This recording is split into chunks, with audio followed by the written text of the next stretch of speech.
A few weeks ago, we started using the ideaCam S1Pro.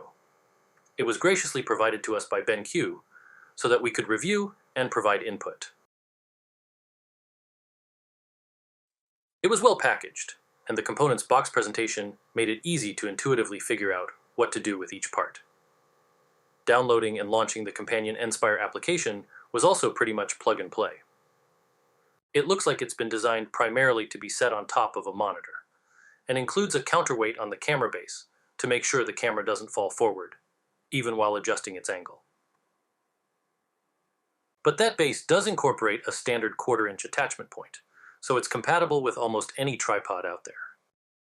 This is how we've been using it most of the time.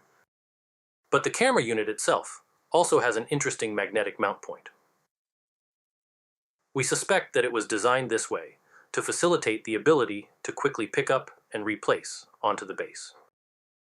We'll come back to that later. We were provided with the Pro version of the S1, which comes with the remote control. The dial puts digital zoom, focus, camera shutter, and video activation at your fingertips. Digital zoom can be manipulated via the smooth outer control wheel, while focus activation and camera capture each get their own button. There are also dedicated buttons for audio muting and freezing the image, which are useful when the camera is being used for remote collaboration. The feel and build quality of the control unit are one of the more impressive things about this package. The weight and smooth action of the wheel evoke precision. Though we do have to say that without true optics powering the zoom, the image just gets more blurry the more you zoom in. Rather than the digital zoom, we would much rather have been able to adjust focus using the wheel. As you may have seen in our other video, the ideaCam comes with a macro attachment that attaches magnetically to the front of the camera. The attachment consists of a 15x macro lens built into a 25mm deep transparent cup. The cup makes placing the camera at optimal macro distance from the subject as easy as putting the camera and cup assembly directly on top of what you're trying to shoot. The ideaCam's magnetic base attachment makes this user action quick and convenient. It was this feature that got us thinking. What if we used the magnetic mount system to help facilitate documenting our work as we move from machine to machine? We began by measuring both the magnetic rectangular post on the camera base and the matching cavity in the camera itself. We also measured the magnetic polarity of that post so that we knew which way to orient the magnets we'd be embedding. Then we modeled a similar post that would also slot into this cavity. In the interior, we left space to embed two 15x6 by 3mm magnets. This was pushing the limits a bit as far as magnet size goes, but we wanted to fit the largest we could to make sure the camera stayed secure, regardless of the angle it might be placed in. It took a few tries with some guess and check, but we were able to get the post to fit in the slot in the camera, but also still be big enough to fit the magnets inside without making the walls too thin. It ended up being a pretty tight fit, but it worked. The first application that came to mind was to use the ideaCam to get an alternate angle and non-time-lapse footage of the bamboo in action. It's pretty tight inside the X1 Carbon's chamber, so mounting needed to be external, either over the top without the glass or with the door open. We opted to try both to give us some options. We'll provide editable files for what's in this video, but note that this bracket was designed for use on a machine with an AMS riser. So, we'll include editable shaper and step files so that you at least have somewhere to start from if you want to try this yourself. Here's some sample footage using the bracket.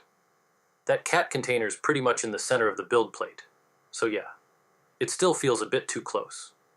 But you do get a good view of the center contact area of the print nozzle. Next, we worked on a way to be able to quickly mount the ideaCam at each station we frequently used. We had been removing and reattaching that base at each station, so replicating a version of the original mount seemed like a good place to begin. We used heatset inserts for the tripod mount points, and plastic washers to match the smoothness of rotation in the original base. But for our version, we omitted the counterweight and added an additional 1/4-inch mount point to give us additional angle options. It can be mounted flat for a shorter profile, or on its end for a bit of additional height, and the ability to angle the camera upward. Since these are fairly inexpensive to produce, we made a few and mounted them at some of the stations where we often shoot video. The magnetic post mount system allows moving the camera from station to station while retaining previously set position and angle. Or you could leave the joint a bit looser, so that you can reposition as necessary.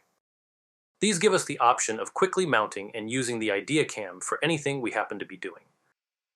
And because the ideaCam S1 is connected via cable directly to the laptop, there are no memory cards to deal with, and we have the benefit of a large preview monitor.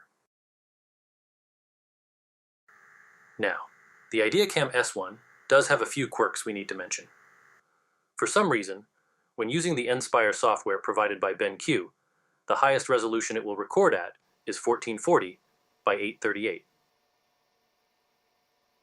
They informed us that it's possible to get higher footage resolution if you use the recording software that came with your operating system, like QuickTime or Clipchamp. And the maximum sensor resolution on the camera of 3264 by 1836 is apparently only available for stills, and only if you turn off the notation function that is on by default. These seem to be odd issues, especially since it would seem that they're rooted mainly in the software, because the hardware does demonstrate the capability. That being said, it's still the only system that we've used that can go from what's effectively a standard focal length to a pretty extreme macro in less than a couple seconds.